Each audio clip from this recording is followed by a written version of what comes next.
বাংলাদেশ আদর্শ শিক্ষক ফেডারেশনের শিক্ষক প্রতিনিধি সম্মেলন অনুষ্ঠিত হচ্ছে জাতীয় প্রেস ক্লাবে। সেখানে বক্তব্য রাখছেন জামায়াত ইসলামের আমির ডাক্তার শফিকুর রহমান। আমরা এখন সরাসরি যুক্ত হচ্ছি সেখানে।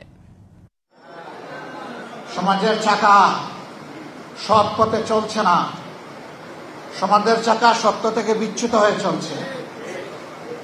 আমি আপনাদের মাধ্যমে অনুরোধ জানাতে চাই মহান শিক্ষকবৃন্দকে, আসুন শিক্ষার এই মহান পেশাটাকে নেশা হিসাবে আপনি কবুল করুন। এটাই আপনার জীবনের মিশন হোক যে আপনি মানুষ গড়ার কারিগর, আপনি মানুষ গড়ে দেবেন। বলবেন যে পেটে ক্ষুধা রেখে কিভাবে মানুষ গড়ব।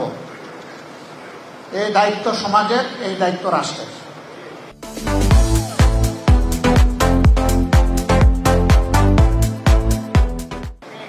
এই জন্যই আপনাদের সরকারিকরণের দাবি আমরা সমর্থন করি।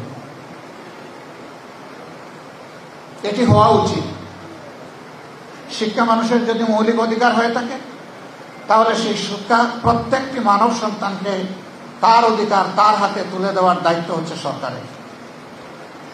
হ্যাঁ, কেউ যদি প্রচলিত শিক্ষার বাইরে গিয়ে নিজের সন্তানকে আরো বাড়তি কোনো শিক্ষা দিতে চান, আমাদের কোনো আপত্তি নাই, কিন্তু মৌলিক শিক্ষাটা পাওয়ার অধিকার সকলের রয়েছে।